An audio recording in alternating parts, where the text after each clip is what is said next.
Okay, hello everyone. I'm going to start now. Again, thank you all for coming.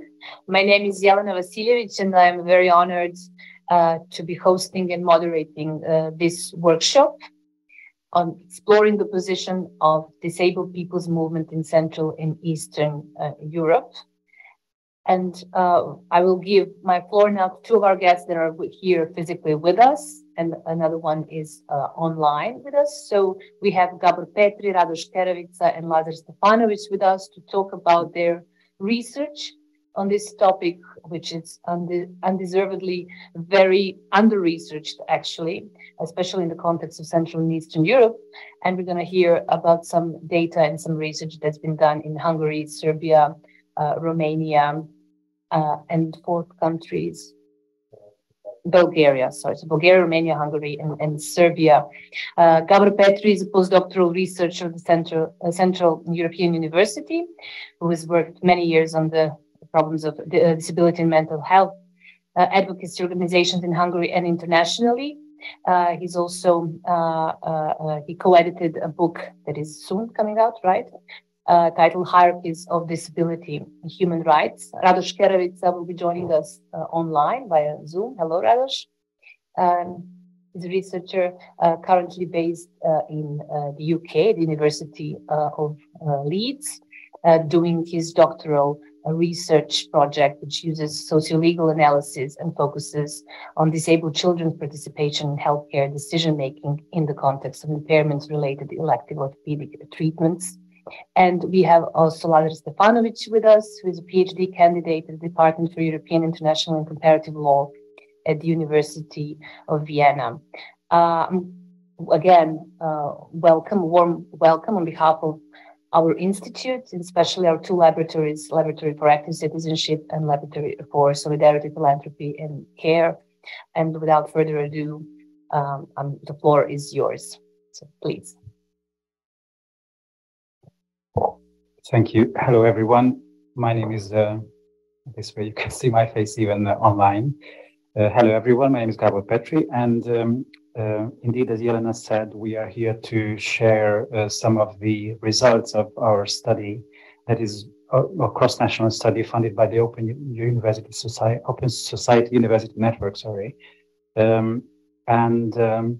we think that the next roughly 90 minutes will be just an excellent opportunity for us to try to summarize our findings to you, but also for you to share your feedback with us. So we invite everyone to ask questions in the end, but even if during the presentations or in between presentations you have something to say or something to raise, let it be a question or a concern, please do so. And we discussed yesterday with my colleagues that if there will be less than 15 participants, then we will ask you, dear participants, to very briefly, really just one sentence and a brief introduction to introduce yourselves. This will allow us to tailor a bit our presentations to your background. So who shall start? Maybe we should start here in the room and then go online. Yeah, we can start with participants that are here in the room. Srđan, please. Okay, so hi everyone. My name is Srđan Prodanović. I'm a researcher here at the Institute for Philosophy of Social Theory. My background is sociology of everyday knowledge, sociology of social change, and social engagement studies, which is kind of a theme of the institute, so to say. So basically, that's it. I'm looking forward to hearing what you have to say.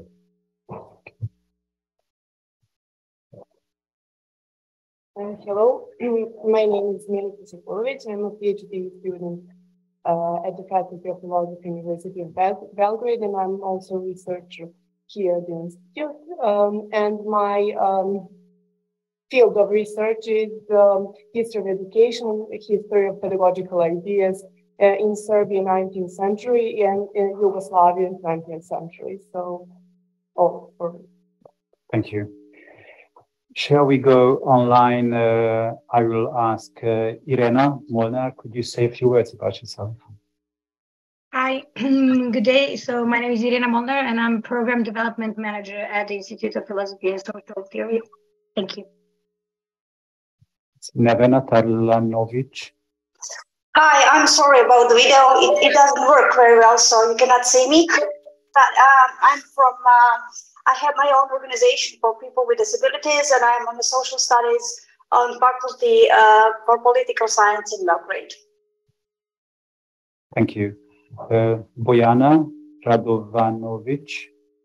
Hello, I'm sorry for the video, so only with voice today.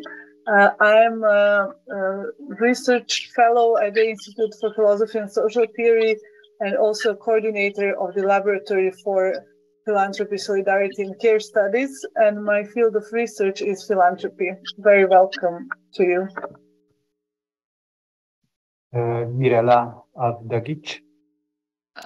Hi, I apologize for the video. I'm a little bit under the weather, so you can hear by my voice. I am a researcher from University of Belgrade. My research subject is inclusive education, more precisely innovative inclusive education in higher education systems. So I'm interested in how to improve inclusivity on tertiary level. Thank you. Thank you. Holly Westcott. Sorry, can you repeat? I'm asking Holly Westcott to introduce herself. Okay, sorry.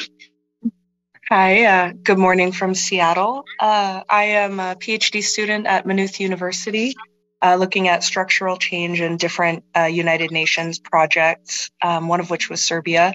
And I work at Amazon engaging OPDs for different disability adjustment services for our employees. Thank you, Holly, and welcome. Dunja Karamovic. Hello, everyone. I'm from the UNESCO Chair in Cultural Policy in Belgrade, writing a thesis about accessibility and museum policies in Serbia. Nice to meet you all. Nyahira Faid. Hello, everybody. This is Njahera Faith. I will be keeping my video off. I am a Kenyan PhD researcher in the areas of disability and health rights, focusing specifically on people with muscular dystrophy at the University of Pretoria. Thank you. Thank you. Dragana. Hi, everyone. Nice to see you. My name is Dragana. I'm Director of European Programs of Disability Rights International, and I'm based in London, UK. And I'm looking forward to your findings. It's really nice to see you all. Thank you. And I think it's only Marco who's... Oh, sorry. It's, Yeah. Hi. So I'm a researcher at the Institute for Philosophy and Social Theory, and yeah, I do political and moral philosophy. Thank you. And you, Jana Pantovic.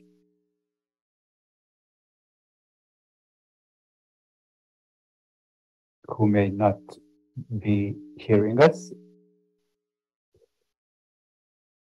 Okay. Let's move on, I would suggest, with our agenda. First, I would like to say a few words about the context of our research, which is basically a post-socialist context. If we can open my PowerPoint presentation. Thank you. And I can use this for the... Yeah. Okay. So I prepared this very simplified table for those who are not so familiar with the theoretical and political drivers of the disability movement in the last 40 or 50 years. There can be many groupings and many considerations of different issues under different models of disability. This one I adopted from Dan Goodley's book in 2011. I don't know how familiar are you, researchers of other disciplines or only related disciplines, with these kind of with these different models of disability. But what the main takeaway from this table is, I guess, is that you can look at these columns along a timeline. Of course, this would suggest that one thing was changed for another and the previous one doesn't exist anymore, but it's never like that in history, you know it very well. The moral condition is usually assigned by historians, social historians, to the pre-modern age. Disability as a medical condition saw a rise across Western societies and then later on globally from the Enlightenment. Social barriers model, I'm simplifying it to the utmost because we have another topic to discuss. I'm only sharing this to contextualize a bit what's behind the disability movement. The social barriers model, which has different understandings depending on where you look and who you read, but in any case, it is located somewhere in the 60s and the 70s, very much in the developed core countries of the West, meaning Anglo-Saxon countries, the UK, United States of America, and Scandinavia. And then disability as minority politics, I keep this column there, even though it's not necessarily considered as a different model. It's just somewhat different from the social barriers model, where the social barriers model is often understood as something more British, more leftist, more Marxist inspired, whereas the minority politics is something that fits more the American society, where minority rights are the lens and the framework through which minorities fight for equal recognition. There are, of course, many other models of disability that are not listed in here. One is named the human rights model. We will mention this later. So what's the background for our research?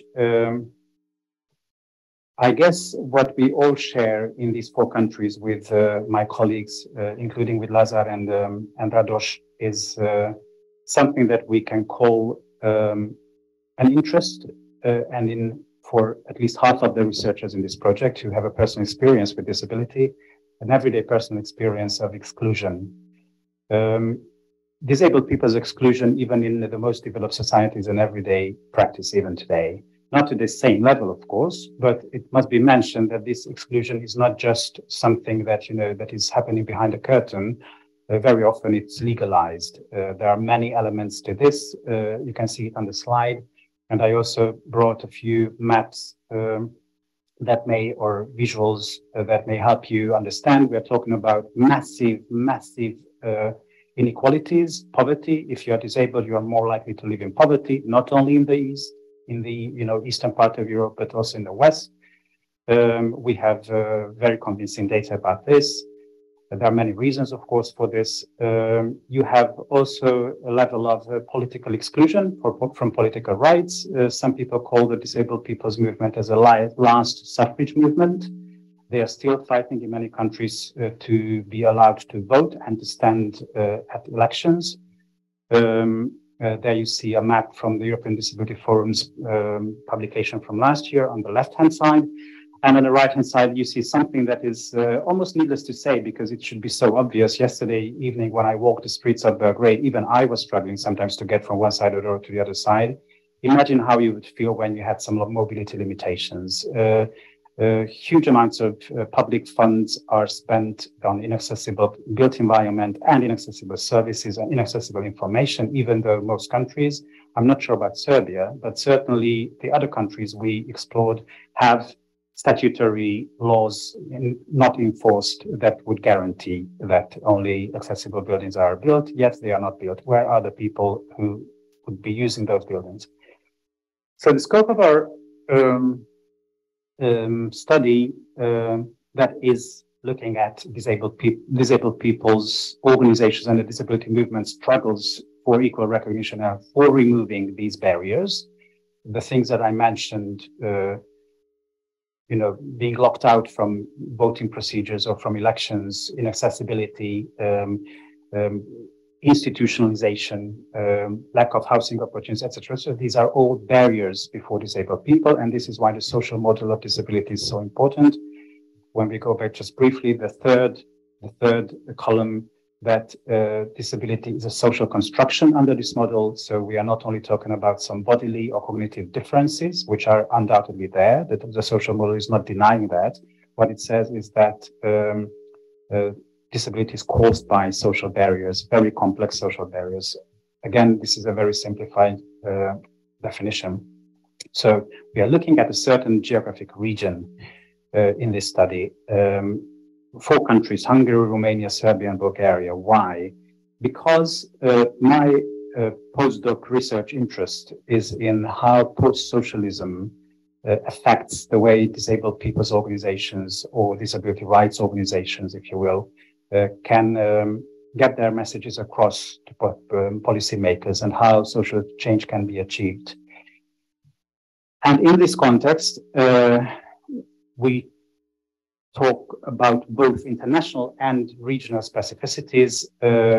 Previous slides were more international.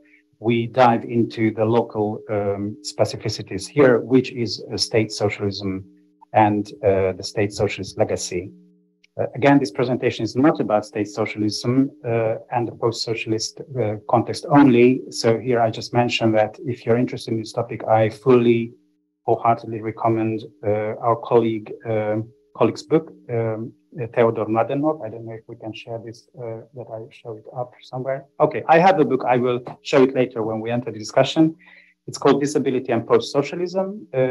Theodor Mladenov is specialized on this topic. He's a researcher at the University of Dundee in Scotland, originally from Bulgaria. He, among others, he's the one who is leading the path way before us in this road to understand more about our regional context, because, as he writes in one of his articles, disabled people in Eastern Europe and in the post-socialist regions experience the worst of both worlds. On the one hand, he claims that today's societies in Eastern Europe live with a state socialist past and a legacy brought about certain factors that make it incredibly hard for people to gain equal recognition before the law or to be included in the society.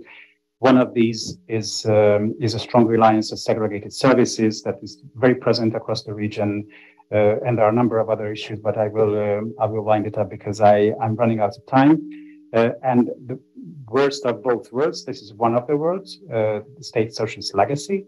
The other word is neoliberalism, post-socialist neoliberalism, where there is a very strong reliance and framing in the public discourse about self-sufficiency, and at the same time, welfare systems retrenchment. Neoliberalism went wild in this region, and we were all told for 20-something years that that's the best because this is our own rational choice. This left disabled people without services and without appropriate welfare support. And there came in the 90s the tide of disability human rights. That tide of disability human rights went through the whole continent. There's an excellent book by Lisa Van Halla, who did, I think, her PhD at the University College London, where she explores how this wave of anti-discrimination legislation went through the continent. It started, without doubt, somewhere in the US with the Americans with Disabilities Act, and then went on and was hailed as a success story by lawmakers and as the final solution. Well, that's a very bad word, I recognize, as a solution to the problem of inequality. So I guess it was a very popular thing to do in the 90s and even in the 2000s in national parliaments.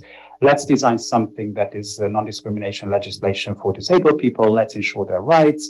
That piece of law can be fashioned after the Americans with Disabilities Act, which was really a groundbreaking law at the time.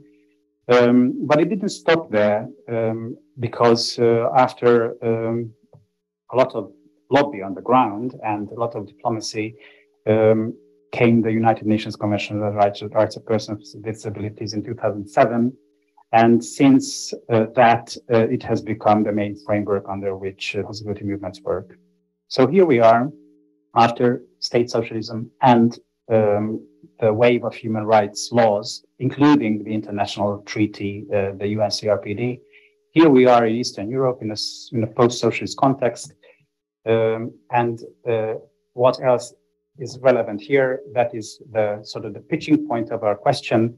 This is illiberalism. I recognize that this is a quite nebulous term. It can mean many things depending on who you are and how you understand it, how you frame it. And I'm not attempting here to make it much clearer, because what we are working with is something that has a lot of literature, including about the rule of law, diminishing rights, populism, political science has been quite busy with writing up a lot of theories and monographs about this. However, no one has really asked the question whether these eroding democracies and these trends of eroding democracies affect the disability movement and how they may lose their really gained rights or their seats at policy-making tables. So this is the context we were working in this study, recognizing both the regional post-socialist factors and the international ones, because we are working on the United Nations framework, yes, and we are also working on very strong mechanisms by the European Union, which also bring in money, a lot of money that are spent in countries following certain policies. And these policies are also shaped by disability rights, not only UN rights, also national rights and other treaties. But then let's close on just for a bit. I brought you a couple of photos. What we're talking about, not only about, polite discussions behind closed doors in national parliaments, we're also talking about disabled people's everyday struggles for recognition. In London, in Budapest, that newspaper clipping is from the early 90s, where people were fed up with the cruelty in one of the institutions, residential institutions based in Budapest. So they went on to march. That's one of the ministry buildings. And then a lot of other demonstrations across Europe. Very recently in illiberal Poland, activists managed to occupy the parliament corridors, demanding better welfare benefits. And one success story, that's my native Budapest, where under the undoubtedly very strong oppression of certain tranches of the civil society by the Orban government, there are still success stories, and one is the Metro Line 3, which is renovated using EU funds. There were original plans laid out for renovation works. They were not accessible. They started the work, and then the disabled people's movement moves in. There were street demonstrations. They occupied metro stations, etc. This is on the left-hand side, and on the right-hand side, you see the president of one of the national DPOs, Disabled People's Organization, signing an agreement with the mayor of Budapest, who is a government person, who was a government person at that time, where they agreed. So there remains the question, if it's so oppressive, as they say, how can still organizations achieve something? We had the main research question concerned the current position of the disabled people's movements, that's DPM, in Central and Eastern Europe.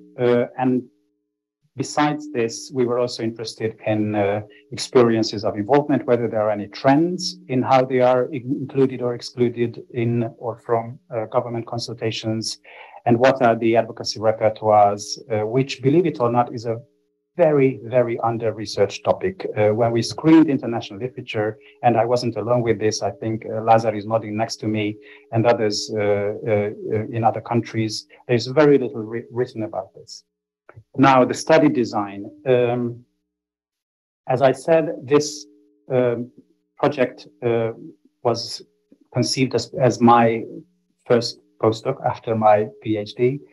We really wanted to do something that is as comprehensive as possible, given the very short time it has. It's only 12 months. It's a very short postdoc, so it's not more than a snapshot what we can do in this short period of time. We focused on 4 countries, and what I think is a bit unique in this project is that you see 2 names in every country. And the reason for this is that our project is a participatory one. These tandems in countries are composed of one professional, between quotation mark, a professional researcher, and the other one is a professional advocate. Of course, it's not so clear-cut in every single case, because I don't think I can look at one name on this slide where the disabled activist, one of the pair, where they do not have some research experience. But the point was that we really wanted to do something that is outside of the ivory tower, which is something that is not concerned with theories and how to solve theoretical problems, but something that is rooted in the experience of the researcher who does the study. And I myself am quite experienced as an advocate. I've been, even now I have, I work in the Hungarian, in the European level disability movement. That's the project timeline. We are at the end of the project. It's run under the Central European University, where we got our ethical committee approval last year. And at the very end, this is the first of the 4 workshops we are holding across Eastern Europe, where we try to. Yes, yeah, sorry. Yeah, that's my mistake. The end is, of course, it's this year, 2023. And I'm not diving into preliminary results. I will just pass it on to Lazar and Rados. I will come back later on for 5 minutes for some cross-country results. All right. Can you stop sharing so I can send?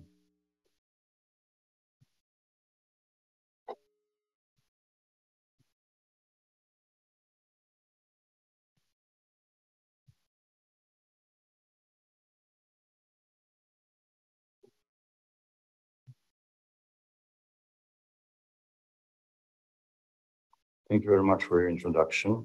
You actually gave us a background on the global and regional levels. Now we are turning to Serbia.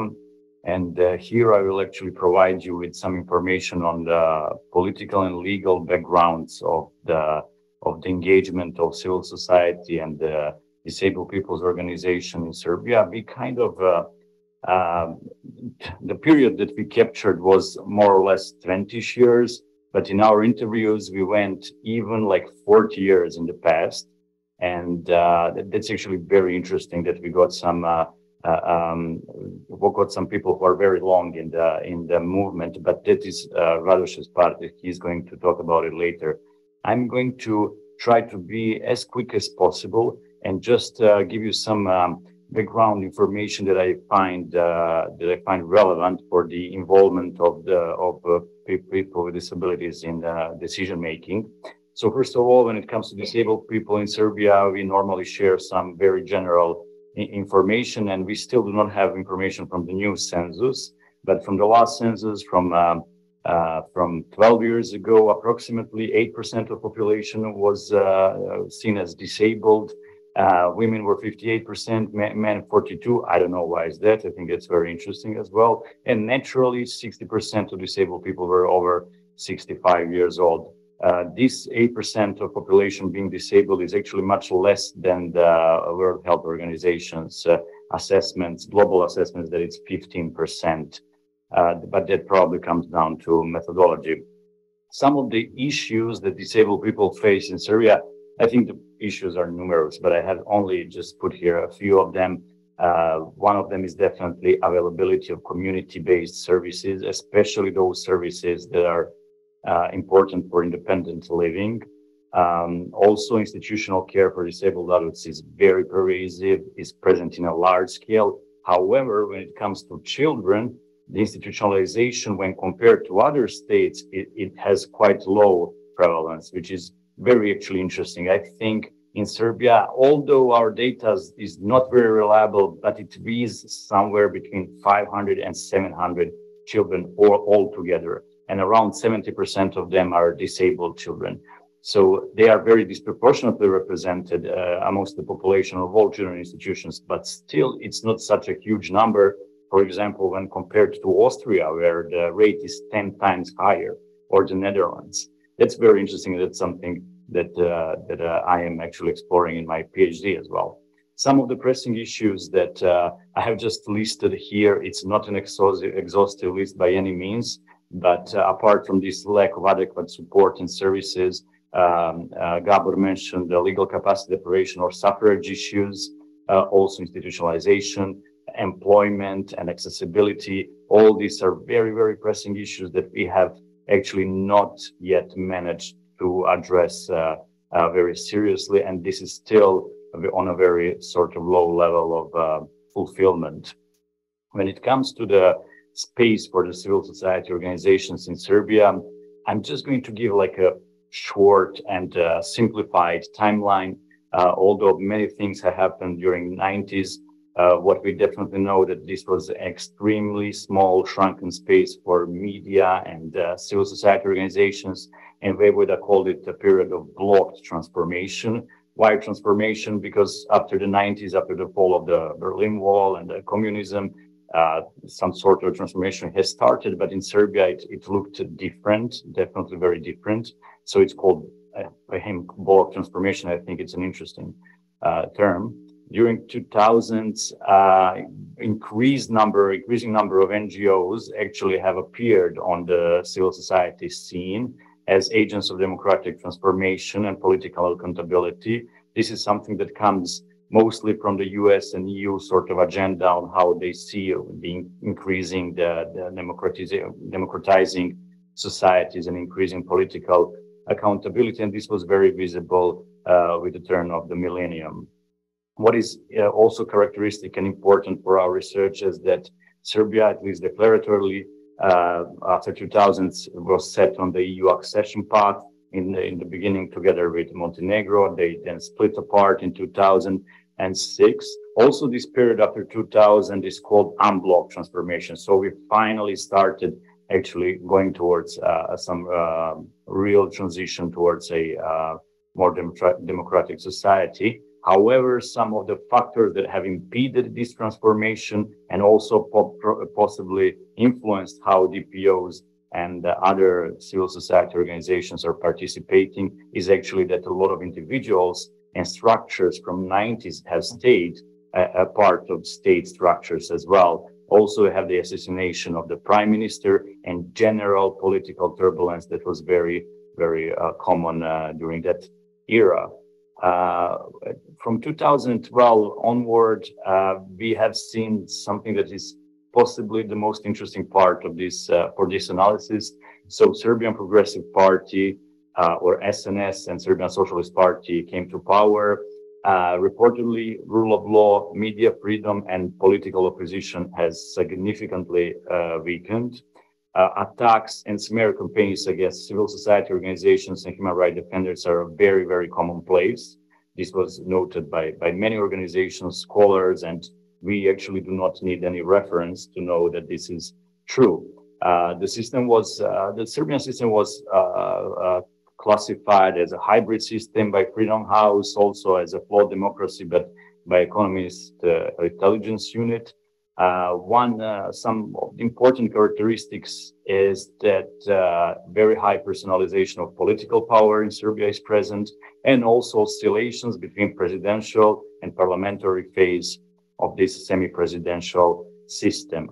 Something that didn't come with 2012 or 2000s is the pervasive clientelism in the state, which we might have also noticed when it comes to DPOs, or disabled people's organizations functioning. Here I have a slide with a couple of graphics. I think they are sort of simple and give us a simple overview, at least by Freedom House, how political rights and how civil liberties were developing, their level was developing in the last 20, 30 years. As we can see, actually, the political rights and civil liberties were never very high in Serbia. And this is also important to say. This might be shared with Hungary and Romania as well. However, it's not that at some point, everything was so great and all of a sudden everything went, south. However, it was noticeable that after 2000s, especially 2006, 2008, that both of these categories, civil liberties and in political rights, were, according to Freedom House, on the highest level for a very long time before that. However, today in 2020, 2018, we see that they are back on the level of 2000. So just at the turn of the millennium, just after the NATO bombing. So that's 99, 2000. When it comes to civil liberties, that's more, around 2000, 2001, which is very, very concerning and actually gives a pretty good. However, we can also see that after 2014, 2012, yes, there is a decrease, but this decrease might not be as drastic as one might feel like that. And this is for different reasons, because it's more complicated and we will see in the next slides. So when it comes to law and policies related to the space that the civil society organizations in Serbia have and disabled people organizations, there are several laws that are important for this. I'm not going to keep you here too long, but I want to make a point that Serbia did ratify the Convention on the Rights of Persons with Disabilities. It sets an obligation to include their organization in decision-making. We have the law on state administration that public discussions must be held when significant changes are made in laws. Law on the government also prescribes publicity of their work and access to information. Then the government's rules of procedure as well. Public discussions must be held when there are some systemic changes in the laws, or the laws are in public interest. I don't really understand this public interest part, because I think every law is in public interest. But this is actually an interesting part, because these vague terms allow decision makers to interpret laws in different ways. And then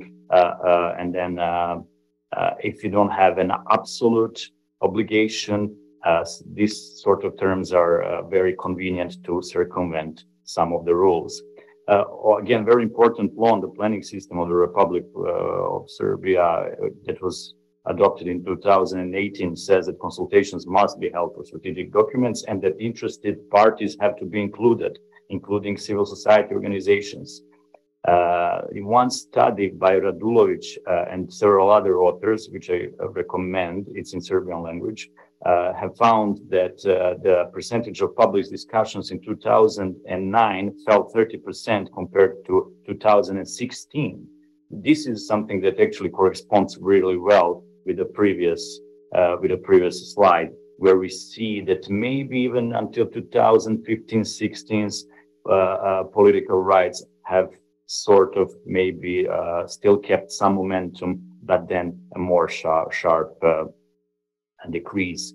There were a couple of roadmaps for the engagement of civil society, one in 2014, one in 2012. I think this was quite a low-key thing, and that only civil society organizations who actually participate in these forums when it comes to the cooperation with the European Union that have noticed this. Basically, European Union brought some documents. The European Commission brought these documents that civil society has to be supported, that the funds have to go towards civil society. It's important for political accountability. It's important for democratization. And our country has actually followed this. And they adopted these internal roadmaps on how to involve civil society. So after all, the things might not sound so bad, but let's wait.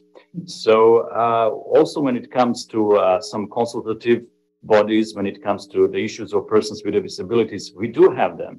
So some cities, including Belgrade, Novi Sad, Kragujevac, and Bor, and potential other cities that I haven't been able to detect, actually do have these bodies that are supposed to gather people with disabilities, decision makers, so they make some decisions together. They are consulted in important questions that have to do with some aspects of lives and rights of persons with disabilities. Also, government formed a council for persons with disabilities in May 2021, and here you see the numbers of representatives there. So there are quite a few mechanisms.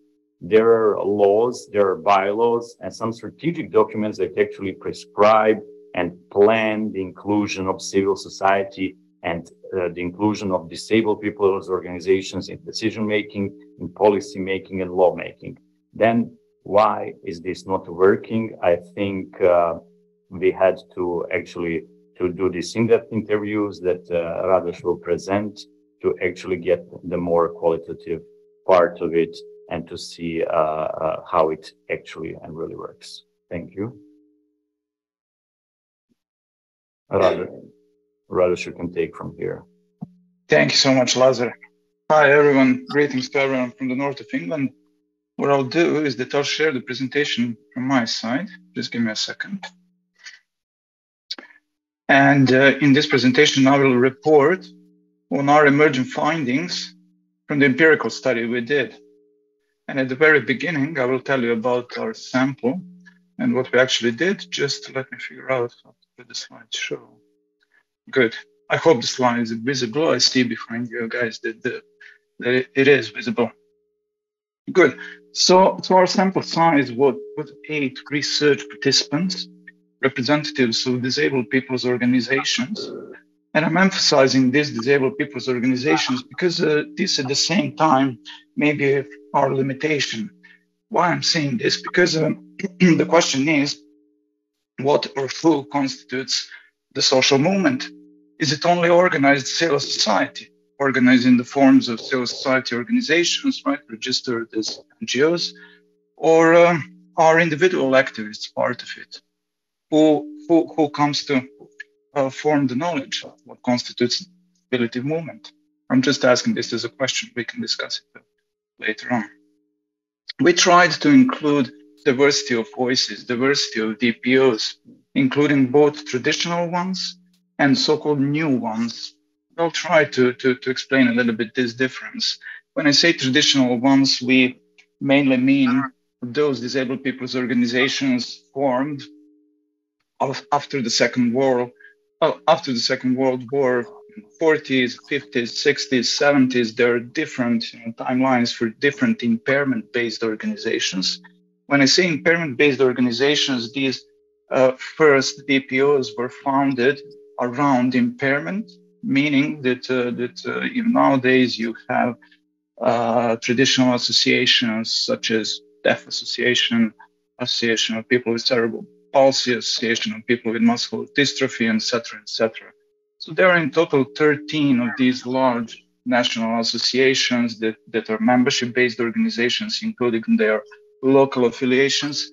And in 2006, they came together to form National DPO umbrella, right? So these are the organizations that we deem traditional, and there are many new ones, smaller ones, cross-disability ones, representing or striving for the goals that have to do with multiple impairment groups.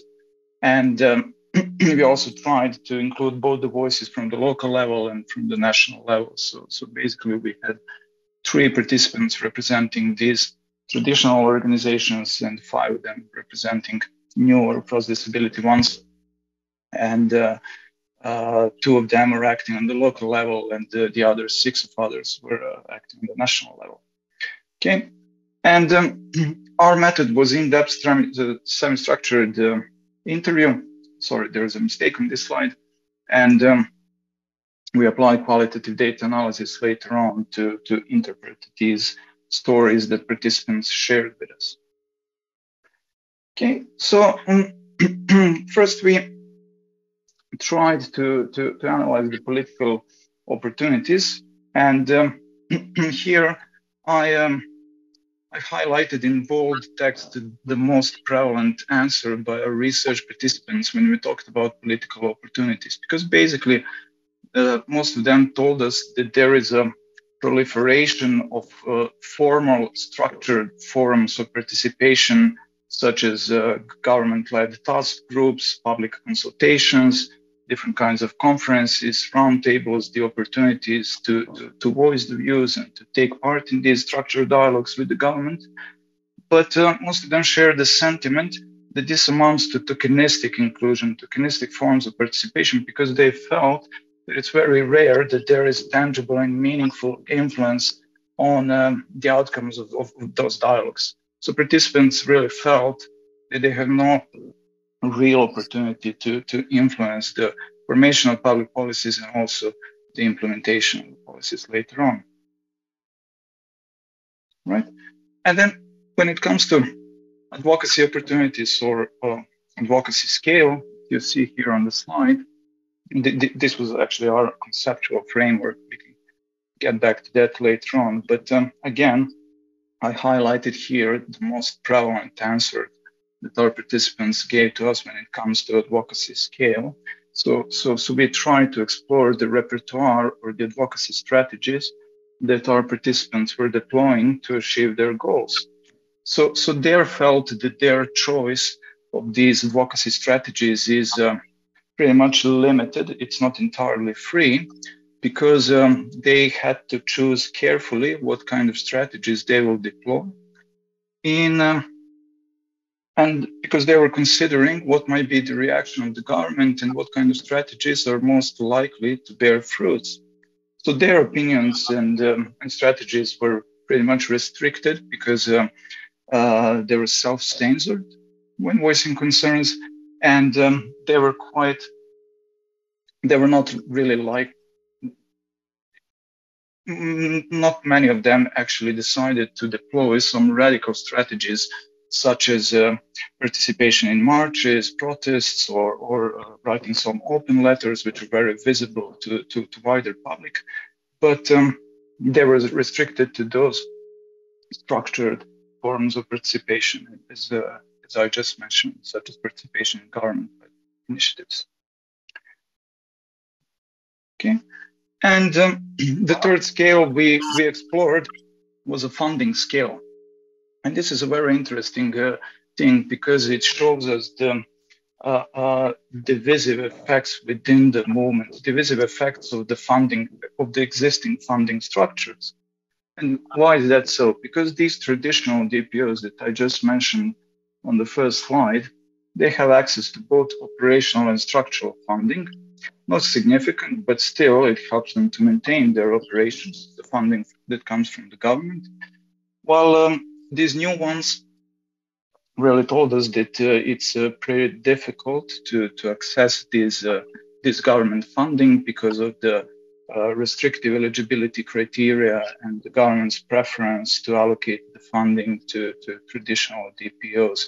So there were really tangible differences when it comes to access to government's funding. We also discussed the funding available from foreign donors, and our participants really pointed out that there is a observable difference when it comes to availability of funding from foreign donors, because they felt that in the period between 2000 and 2010 approximately, that there was more funding available for foreign donors, and later on the funding was gradually decreasing, and there were less and less means available for disability-related projects throughout the last decade. Funding also influenced the strategies that the DPOs chose to deploy, in a sense that the ones who were receiving the government's funding, they were less likely to consider the strategies which has to do with the marches and the protests and etc. But interestingly, this, although you might assume that NGOs that have access to foreign funding, that are not dependent on government funding, you might think that they're more likely to engage in some sort of radical advocacies and activism forms. But they were also cautious because they thought that this is not something that would bear fruits. So we didn't really witness this particular strategy, although some DPOs said that the idea of protest was used sometimes to form the threats to the government, to communicate it as a threat and as potential outcome. And the government winced on that threat and actually reversed the action on that occasion when the idea of protest and march was communicated to the government. It was not actually used, but as I said, it was used as a threat and possibility. So when we analyzed our findings, we classified them across 5 broad topics. First, we talked about experiences of involvement in policy advocacy, and our participants really told us that they advocated for the range of different goals. They acted in different fields, either in inclusive education, in employment, accessibility, advocacy for community-based services, independent living, and deinstitutionalization. So there were a range of examples that we explored with our participants. I mentioned the most prevalent advocacy repertoires and how these advocacy repertoires were influenced. But we also tried to see whether there are any observable differences across the time, whether the space is shrinking when it comes to chosen advocacy strategies. And we really couldn't pinpoint, the shrinking space, because our participants really acknowledged that there was a heightened interest by the politicians in the period between 2000 and 2008, when there was a growing enthusiasm about disability rights, because the UNCRPD, the UN Convention on the Rights of Persons with Disabilities, was signed and ratified in 2008. And prior to that period, there was a significant work on new anti-discriminatory legislation in the field. But so there was heightened degree of conversations around disability rights. But although the participants recognized that enthusiasm somewhat decreased after 2012, when it comes to real and meaningful influence and push for certain policies, or even redistributary justice, allocation of funding for certain services, like, it can't really be claimed with certainty that there is a shrinking space or even shrinking interest among politicians, because it was always rather poor. So also when it comes to the effectiveness of policy advocacy strategies, so the discourse of human rights is very much used, right? The discourse entrenched in the UN Convention on the Rights of Persons with Disabilities, human rights struggle. And this discourse is not shunned by the government, because Gabor may tell a little bit later on that in Hungary, human rights discourse is regarded as something alien coming from the West. So there is a very much negative rhetoric around that, but this is not something observable in this particular field in Serbia. But but on the other hand, the appeals for redistributary justice are not prominent. For example, we asked the participants, are they aware of any advocacy strategies or the goals when it comes to, fight against increased cost of living, asking governments to allocate funding and help disabled people to cope with increased cost of living. So this didn't seem to be core part of the struggle, redistributary justice, allocation of funding for services. Okay, and finally, we explored some cross-cutting issues. By cross-cutting issues, we explored access and accessibility of participation forums and representation of certain groups within the movement. We did identify that certain groups are excluded altogether from the movement. So, for example, we spoke also with organizations which are not traditionally considered as DPOs, as disabled people's organizations. For example, those are organizations representing people with mental health issues. They're not part of what you would normally consider as DPOs. And these people are on the fringes of disability movement. Also, people with intellectual impairment, they don't have meaningful opportunities to participate. And when it comes to accessibility, usually the events are structured in a way that don't provide for accessibility features, either accessible documents for blind, or reimbursement of costs, to pay for the accessible transport to come to participate in some roundtable conference. So there are real barriers to participation. I hope that I touched upon the key points. I only wanted to show some quotations because we also tried to extract some interesting points that our participants shared.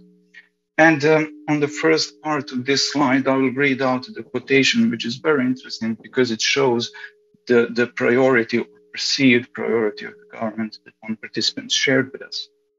So this participant said, "It is clear that their idea, by their meaning government, is to save money on disability. Therefore, they are interested in workers, football fans, and the healthy population, which can be cheap labor or cannon fodder in the case of some other events. They are not interested in persons with disabilities at all. Persons with disabilities are a burden for them, and they're trying to solve that problem in the cheapest possible way, promising all kinds of stupid things, relativizing the problems and corrupting the whole system." Okay. So he was very much reflecting on the political course of the government and their priorities. This was the sentiment shared by multiple participants. That's why I decided to highlight it. And another participants talked about accountability and the very uncomfortable position that DPOs are finding themselves in between their members, to which they have to be accountable on one side, and the government. So they said, "I was against publishing online the letters we had sent to authorities because our members would praise those letters, but then nothing happens. And our members would ask us, what happened? Why do you lie to us?" Okay, so they described very uncomfortable position, and they chose, to maybe stay not so visible because it might create expectations of their members and raise, accountability issues, while actually not feeling to be in the position to change things because of the lack of interest by the government to move forward with the things that this DPO was proposing. Okay. And Lazar, in his presentation, mentioned the issue of clientelism, and we had examples from our participants when it comes to funding competitions. These funding competitions are usually made and announced by the line Ministry of Social Affairs, which is in charge for disability-related funding competitions. And the participants said in the period between 2012 and 2014, right, while the still current ruling party was in charge, there was the instance when some DPOs were asked to allocate percentage of the funding if they win the funding at the competition, to allocate this funding to the government's official, to the department, right, as a form of bribery. So the clientelism is also a big thing in the issue to discuss, as Lazar mentioned in his presentation. I wouldn't use more time. We can get back and discuss some of the issues raised, if you agree, during the Q&A session. So I will end here. Thanks.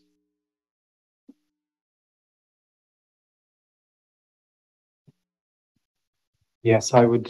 We can do it two different ways. You can ask questions now about the Serbian study, or I can add maybe not more than 3 or 4 minutes about the cross-national part, and then we can even more so, because can we reopen my presentation, please? Because some of the issues Radoš raised are indeed core issues, and that's the beauty of cross-national studies, that the same thing is framed in a different way in another country. So it actually makes it so hard to compare in a way that it makes sense. At the same time, the issue is just there, and I will tell you what I mean by that.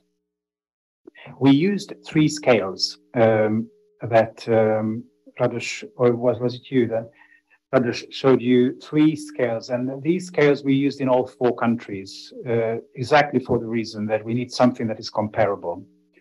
Of course, we know a lot about the legal background. This can be researched even through desktop research. But when we go out and ask people questions, then they need to frame it around something that makes sense in another country as well. So we found these scales, and Radoš didn't mention, but the idea for these scales come from an existing article written by Križan and Rogeband, Andrea Križan at the Central European University and Connie Rogeband at University of Amsterdam.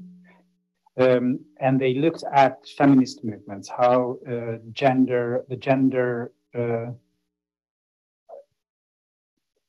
those organizations who work in or with gender minorities and feminist movements, women's movements in an international context, how they experience the shrinking space. I didn't talk a lot about shrinking space, but I hope it's known to you, the concept, what it means, the shrinking space for civil society by Care Others, for instance, and others. So we use these three scales to measure what people talk about in their narrative interviews. Yes, so they talk a lot about, you know, I didn't publish this letter and I didn't want to attend this meeting. And then we went to the meeting and we told the minister, okay, but please look at the scale and try to put a score to it. So we use these in 4 countries, and the country reports are being finalized now. There are some results, but I wouldn't go into these results because we need more time to analyze them. I would only cite this one scale, the first scale, which is the participation scale. I think it chimes familiar to many people from Einstein's ladder of participation, you know, from the late 60s. It's widely used.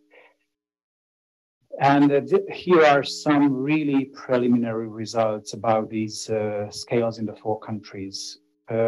What we know is that by all means, not in every country and not to the same level, but tokenism is probably the most frequently mentioned, with some consultation level 3 and some who are below. But believe it or not, there are also disability organizations, national ones, who claim that they are fully included. These results, of course, need to be analyzed. We know that form of consultative platforms, and I really liked your idea of looking at the legal framework, because those legal frameworks are everywhere. They are present. They are connected to broader international trends in lawmaking and how that I refer to this tide of disability human rights. But there were other things as well. Many of them are not unrelated to countries joining the European Union that required checks and balances and certain laws in place to ensure between quotation marks, the European values are upheld. But there were many other things. Think about the parliament. DPOs would go to the parliament, would find a friendly member of parliament and would ask them to raise an issue at the plenary session or one of the standing committees. There would be subcommittees to social committees or civil rights committees where they discuss issues. This is how you make, for instance, a new civil code, that you try to enter the system and raise the issue, and there will be someone who picks it up. So these intricate systems of lobbying that are well documented, for instance, in the context of the Americans with Disabilities Act, but even after 40 years, there are new books coming out about the ADA that tell us even more than we knew before. These haven't been explored in our countries. Our study has limited output on this or limited results on this, but it's there, and I wouldn't shy away from saying that under illiberalism and under shrinking space, these opportunities also shrink. It's not only what governments do between quotation marks on purpose to shrink the space, to make it more difficult, but it's also how multiple actors act at the same time. Constitutional courts, you could go to directly as a citizen or as a civil society organization, the ombudsperson's role, access to media. You know, we are living in market societies. There are market actors in the media. You go to some foreign-funded national TV channel and you want to raise your issue of disabled children living in horrific circumstances and institutions. Why is it obstructive? These are questions our study can only ask in the end to be further researched. But participants raise these questions in some countries. And there are the legal frameworks that I mentioned. And then just one trend line before we give the floor to questions. This is from Hungary. In Hungary, we did it a bit differently. We asked people to give scores to the scale of participation, and we also asked them to do it in hindsight about the period of their choice. Most people chose the 2000s or the late 2000s. This is a pivotal moment for many reasons. These were the last years before the Orban government came in, and by all means, our participants were not like anti-Orban. They had their own political affiliations, or they like this or that. They didn't disclose any kind of political sympathy per se. But not only for domestic reasons, also internationally, the late 2000s was the time when the UNCRPD was approved. So that gave an impetus to the national movement to call the government for changes. And you see the trend line we draw up. These are the mean scores with the suggested lower level of participation pre-CRPD and in the 1990s. This downward trend in the case of this country, I think, tells a very bleak story of the perspective of those organizations that try to stand up for these rights. We had access in Hungary to a somewhat larger number of participants. This is a qualitative study, so I think it doesn't really make sense to compare numbers like this. But in our case, with the exception of 2 participants, all of them had over 20 years of 3 participants, all the rest had over 20 years of experience. So I think they had insights into these issues. Of course, this is an interpretive analysis, so this is what they tell us. We will try to match it with the policy analysis to show what really happened. And the very last point, I can't point at it on the right-hand side in the list, you see, can state funding explain it all? That's the question I have in mind right now in the analysis. A lot of people mention state funding. Literature mentions state funding as an evil. Most country researchers seem to think the same. A lot of interviewees seem to think the same. Actually, all interviewees we spoke with told us that, it's state funding. If you get state funding, you can't really advocate for disability rights. As we say in Hungarian, you don't bite into the hand that feeds you. But the thing is that there is another trend line in the case of this country, Hungary, that is the funding trend line. And the funding trend line is not downward. So if funding was the same in the 2000s, and in the 2000s they were able to put across messages and fight for legal changes, and now they are funded on the same level or even better, because our trend line shows that funding opportunities got better in the last 15 years in Hungary. Then maybe funding has an important role, but it's not the crucial factor, I think. But I need to do more analysis on the cross-country level to give a better explanation about this. Not to mention that it's not unknown to disability organizations internationally and in many other countries to be funded by governments. Still, maybe they enjoy better opportunities for participation in policy making despite state funding. Anyway, that's all. Now to the questions. Thank you very much. Thank you to all 3 of you. This is really fascinating. The really thorough research in 4 different yet similar national contexts, and I would really like now to hear questions and comments. So we open the floor now for everyone, those who are here and those on Zoom. Please, you can just briefly again maybe introduce. We didn't hear from. Okay, he's not here anymore.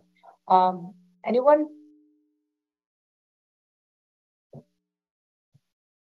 Maybe while we're waiting. Dragana, please, Dragana. Yes, thank you. Well, I was wondering, first of all, thank you so much for your presentations and for amazing work that you've done. I just wanted to ask whether you managed to already have some recommendations. I understand that the reports are still coming and that it's not yet finished, but are there any recommendations in how to facilitate participation or how to improve advocacy of disability rights organizations in countries you've been researching in? Shall I? Or Radoš, if you have an answer to that.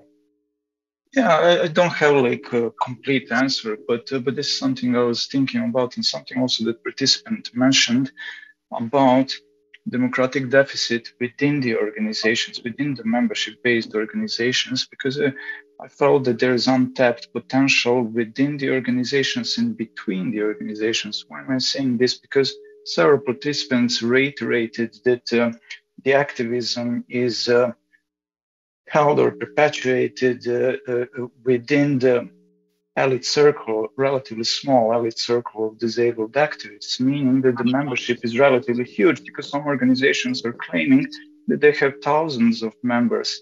Yet the flow of information, the flow of ideas and the dialogues are not really something that is fostered within the organizations. For example, I know that I'm a member of one of the membership-based organizations, and there is no even the mailing list, free flow of information among the members, let alone the opportunities to discuss and share ideas with the members of other organizations.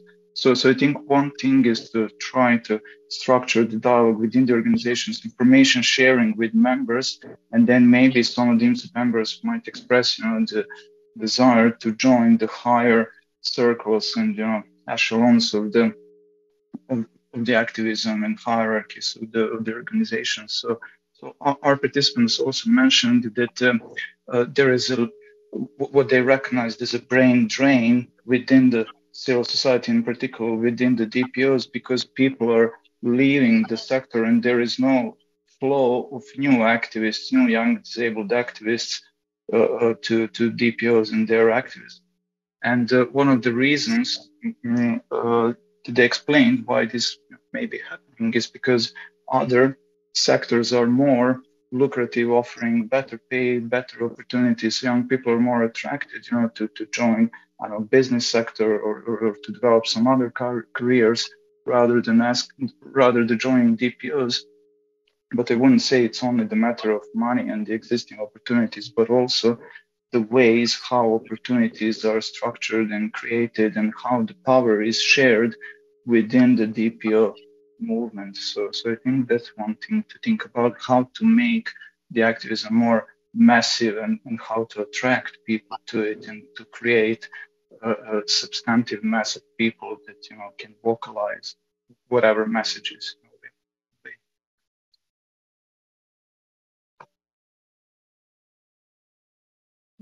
Do we have maybe another question?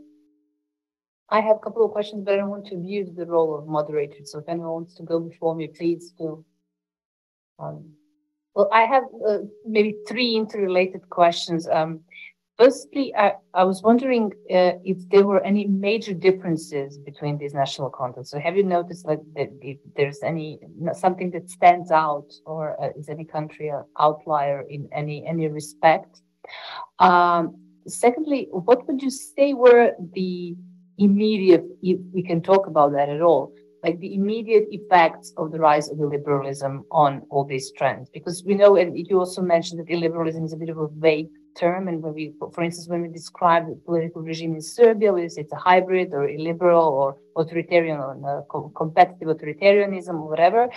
So what would be like the immediate, we've noticed that the trends you've been talking about, we can ascribe them to neoliberalism, or we can ascribe them to the rising authoritarianism, or this shrinking of space for civil society. We can also spot that in countries that do not fall under the category of illiberalism, right? So what would be the immediate effects?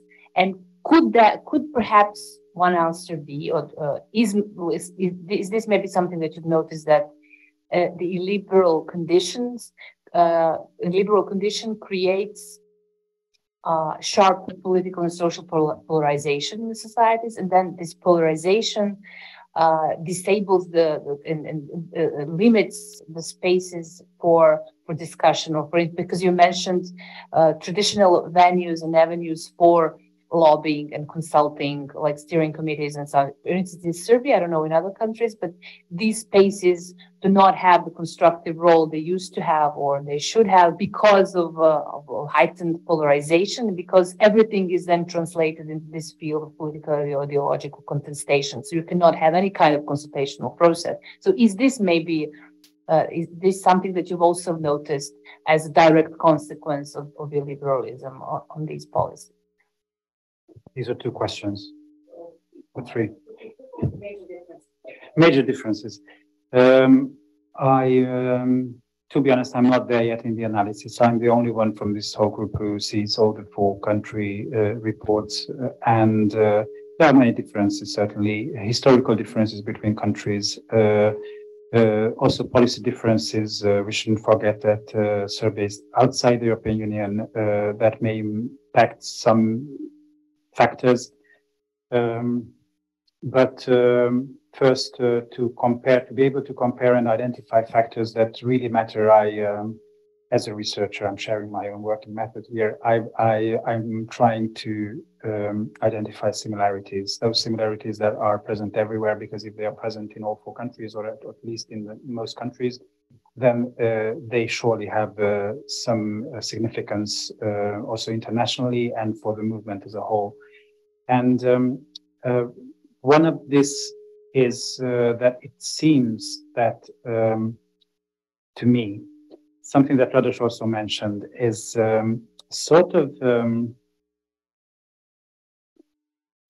it's to do with the disability movement, how the disability movement is structured. It's a funny word, that movement thing, because I think we talk about a movement, but no one really explains what is a disability movement.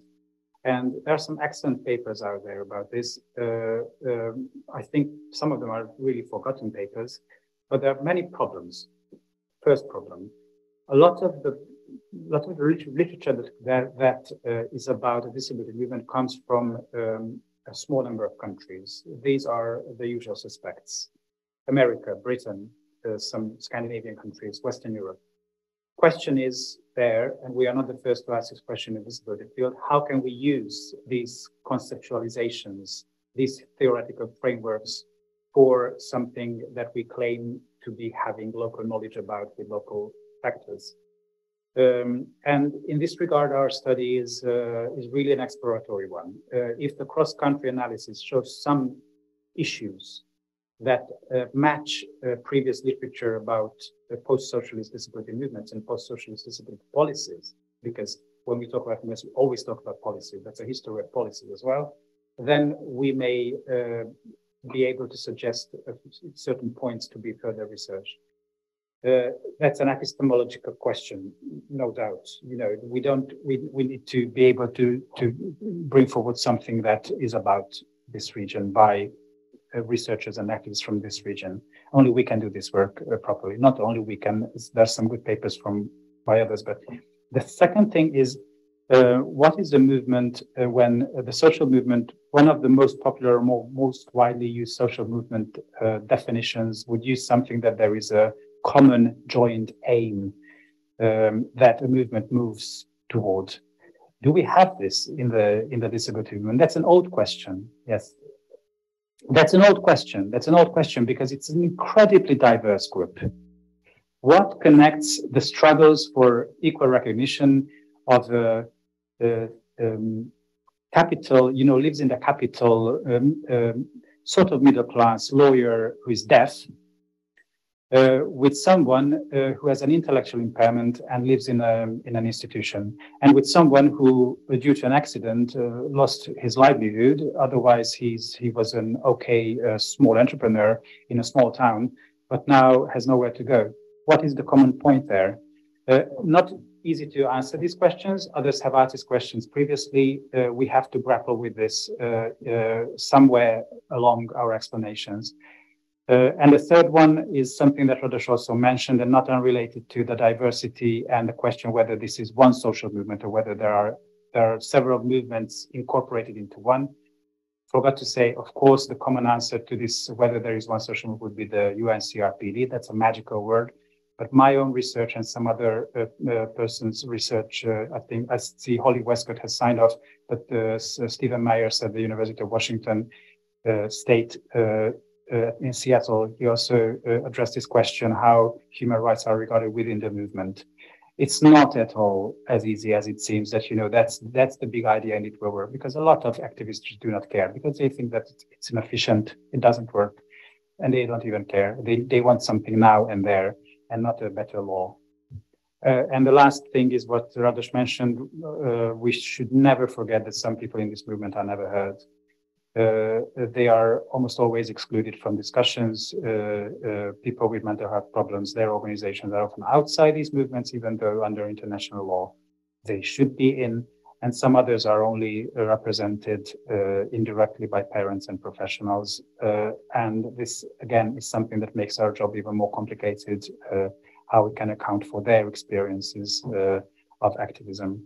And one final point before I give it to you is, you know, what the movement is. I could easily argue for a broadened definition for activism and this disability movement. I think people do disability activism even when they don't know that they are doing it. And this brings us down to the level, from the level of big organizations doing big policy talk, you know, getting paid for their advocacy, having offices and logos and stuff, traveling to fancy destinations to discuss how they further disability rights, posting Instagram photos about it, to the level of real everyday lives when people go online to search for a solution that their child needs desperately and now, or people who are in institution who want to get legal help, people who want to tell their stories. These kind of everyday activisms, plural in plural, these are outside the scope of our study because we look at the national policy making mechanisms in the first place, but it's certainly there. And maybe that is something that should be accounted for, and as Radha said, to let the fresh air in. One of the striking similarities in all four countries, and I'm finishing it here, is that it seems to be so unchanged. I think a lot of people, it's a small circle of people who are doing disability advocacy for 20, 30 years in each country. And this raises questions whether, you know, there's transparency, whether there is control by constituencies over their representatives, etc.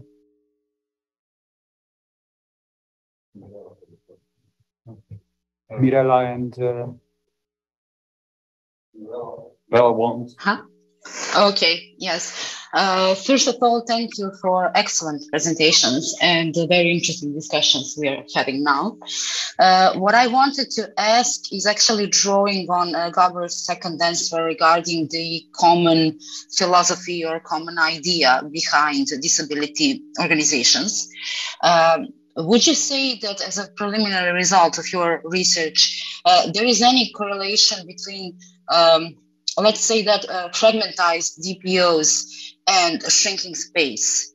Is this affecting advocacy potential? If there was like united front of all disability organizations, do you believe that would help us to fight this situation really? Thank you. I didn't hear probably the most crucial words. So, oh, okay, yes, I will repeat. So my question was, do you believe, or is this, actually to ask it in a more academic way, would one of your preliminary results be that there is a correlation between fragmentized DPOs and shrinking space that is occurring for disability organizations? Is this affecting advocacy potential? Would we be better off if we stand united, to sort of say?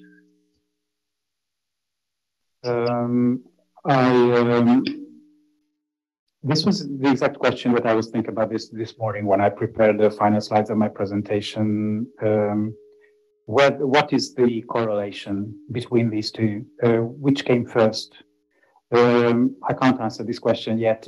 I will be able to draft up some perhaps intelligent paragraphs in the final report, because it's very complicated. It's indeed very complicated. It seems that it's extremely siloed, at least in some of the countries. Also, the selection of why it's fractured, why it's siloed, because there are traditional disability groups. And this goes to the framing of disability, which is really based on the medical model.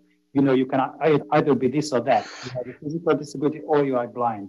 These are two different things. But then in some countries, there are 7 or 10 types of official disabilities. In some other countries, there are 5. It's totally random. It's socially constructed, but it's really ingrained in policy. So then how can you be not fractured when the policy says that you are one type and you are entitled to social benefit because you are this type based on strongly medicalized diagnosis? The diagnosis of disability is still pretty much the same as it was in this region. We have good literature on this. My working theory would be, and I will give it to Robert to answer this, would be that an already fractured movement that is prone to have difficulty in finding common ground for civil rights struggle is facing a situation which forces them to abandon those positions that are common positions. And this is a precious situation where perhaps struggle for, fight for funding or political positions or fear featured very strongly, for instance, in the Hungarian data set, prevents people or organizations from cooperating with each other. But that's just what it is. Okay, thank you. Of course, they also have the responsibility. I would never deny that, but I'm looking at structural issues here. I mean, if I may add, Gabor,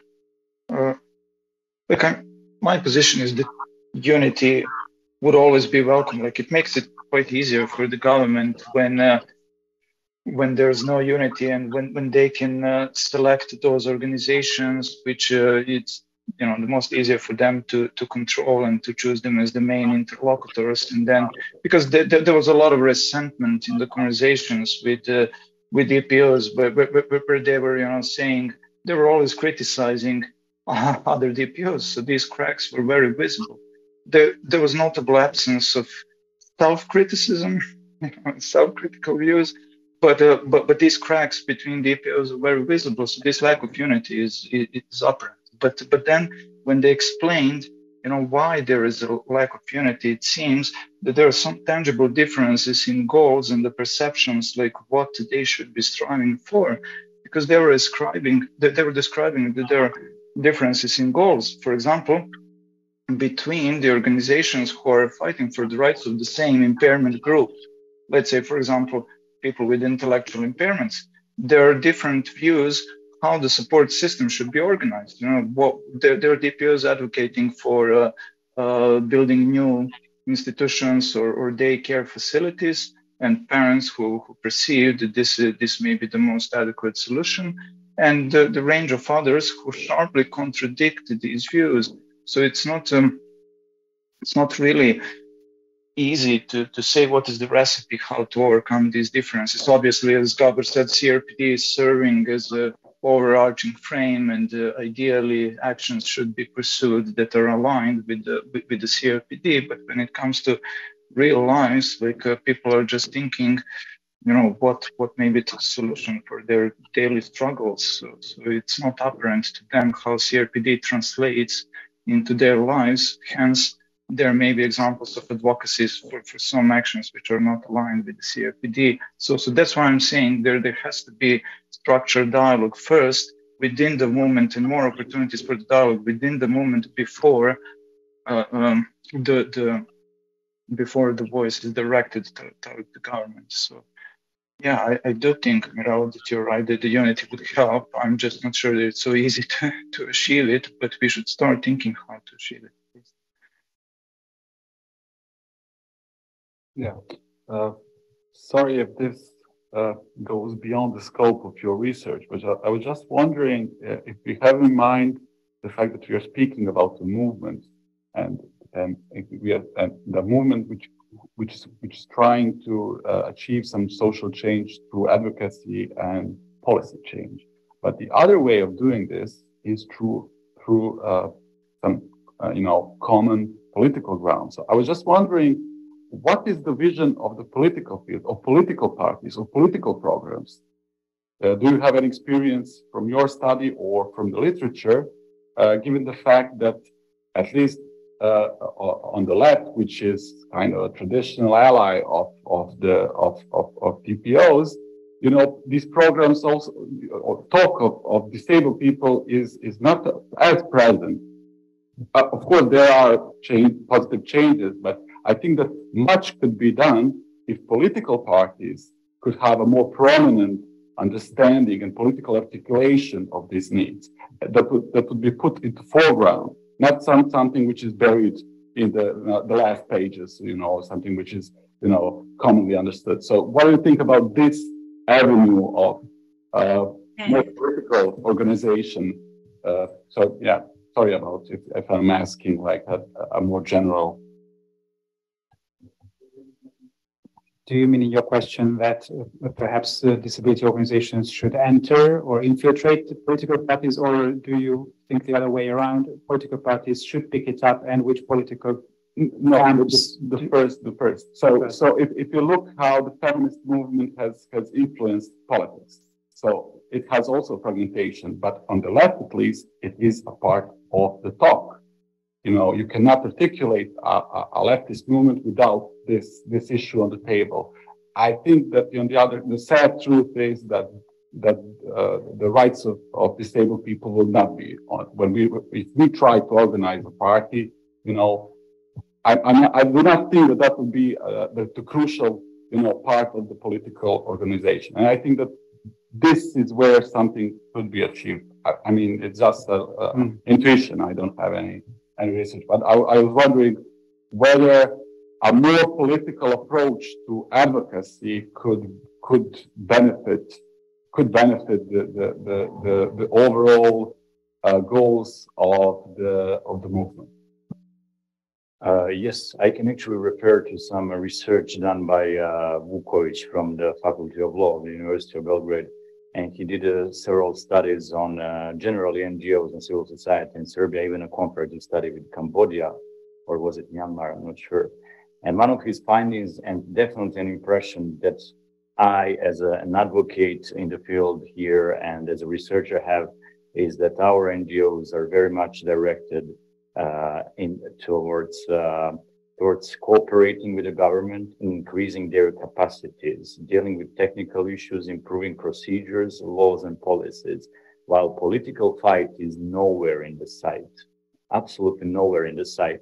And he hypothesizes, Vukovic, that this also has at least partly to do with how they are funded. And here he doesn't think about funding from the state, but funding from external partners such as, and now I'm further interpreting, as European Union, United Nations, that might not be that actually their focal points when they are funding is to actually increase the capacities of state structures and not to necessarily fight politically to fund someone who is going to politically fight. I think that's a very interesting point.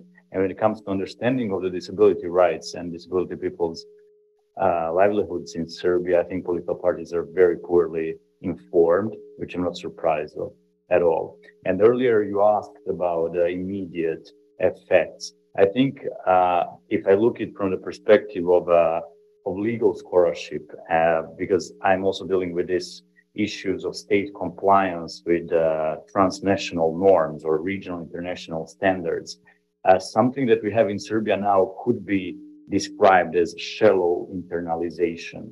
So we have some level of internalization of some European or democratic values in the form of declaratory or laws and policies, but they are obviously not yet there in the hearts of neither politicians nor the majority of people really take it seriously or want to get involved in it very seriously, except maybe from a small bubble of NGOs that participate in this. So several issues are there, and I thank you very much for that question. It's very important, and I think disabled people's organizations are actually perfectly fitting into this observation and finding that there is no political fight, that it's a cooperation. It's improving capacities, improving policies and laws. Yes. But the answer can also be given from another perspective, from the post-socialist context, where Theo Mladenov's paper on the post-socialist disability matrix, I think it was published in 2015-16, you will find it online. He uses Nancy Fraser's theory of justice, 3 pillars. And one is that Mladenov claims that political representation in the disability field is marked by the post-socialist legacy, because under state socialism, it was practically prohibited or forbidden or made impossible for citizens to organize and do their own create their own organizations that then will go to government. It was all channeled through the party system in different ways in different countries, but it wasn't possible. Even previously, pre-war conceived ideas for disability organizations were somewhere hidden in the system without any kind of political power or opportunities. After that came, and this is where I think Mladenov's account using Fraser's theory, likening the disability movement to the feminist movement in this regard, how it is coupled with a cultural and strongly discursive force that drives people to self-efficiency, and how you shouldn't be relying on the state, and how this coupled with depoliticization of disability organizations, that is a very strongly present issue.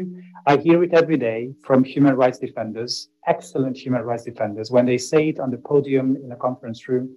We're talking about human rights and not politics here.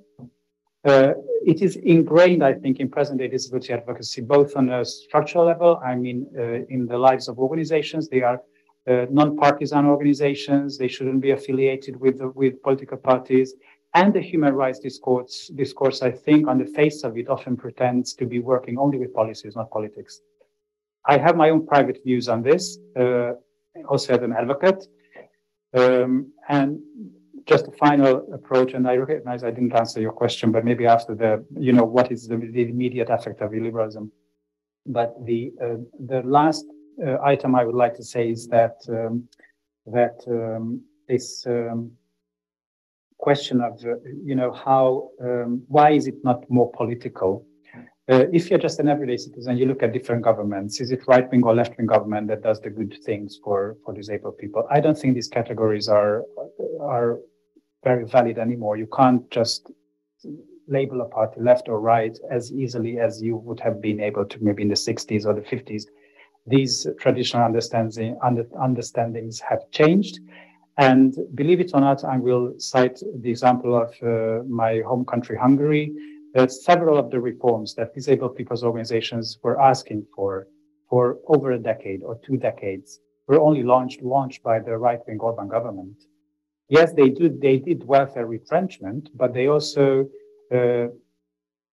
enacted a bit better, well, much better, not ideal, far from ideal, civil code. They incorporated psychosocial disability into the disability framework. They are a recognized type of disability, and they launched deinstitutionalization, using large-scale program for many years. It is the largest capital investment project in the history of Hungary since the democratic changes of 1990. All our participants said that it's a scandalously wrong program. They are deeply, deeply disillusioned about the whole program, but they started it. It wasn't the socialist governments and the liberal governments that started it. And there could be a number of other examples. So these examples, and also when campaigns despite illiberalism work, these should make us very cautious before we just say that, this is working and this is not working, because it's much more complex. And one immediate effect of illiberalism that I can think of is when you find that I also referred to earlier, that your access to media that used to be working is blocked. And I think these are very intricately woven networks of fear, pre-assumption, self-censorship on the level of the journalist or the editorial board of a TV channel or a newspaper, and also what you dare to tell the journalist when they visit your premises and you're struggling to survive. You don't have money for payment for the next month for the staff. It's social services. And they are allowed to speak about, I'm quoting one interview participant, about the newly established whatever social service they have. They film it, it's lovely, 5 stars, but they are not allowed to talk about the struggles because the journalist said it will never reach the screen. My editor will not allow it. So try to put a finger on it. Where is it government influence and self-censorship, and who told that editor to act the way they do? Clearly blocks the way to effective advocacy. Thank you so much. Is there any other question? If no, we could now close this discussion, and thank you very much for your presentation, and We're looking forward to the integral report, and thank you all for participating. Goodbye. Bye.